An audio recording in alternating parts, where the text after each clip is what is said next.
Doctor Babasaheb Ambedkar Marathwada विद्यापीठ छत्रपती संभाजीनगर येथे काही विद्यार्थी, माजी विद्यार्थी आणि इतर काही बाहेरील संघटनेचे कार्यकर्ते यांनी माननीय कुलगुरू साहेब यांची गाडी अडवून त्यांना वेळेत घरी न जाऊ देता त्यांना प्रशासकीय कार्यालयात हे करून अडवून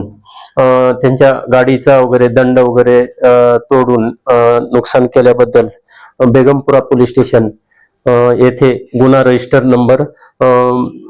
कलम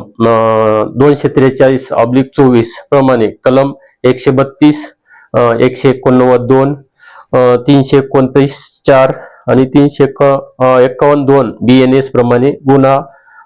दाखल होऊन माननीय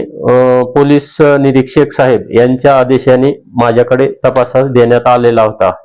त्याप्रमाणे सदर गुन्ह्याचा आम्ही तपास सुरू करून यामधील एकूण 2 आरोपीस अटक केलेली आहे आणि उर्वरित आरोपीस अटक करून पुढील तपास सुरू आहे।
Ay,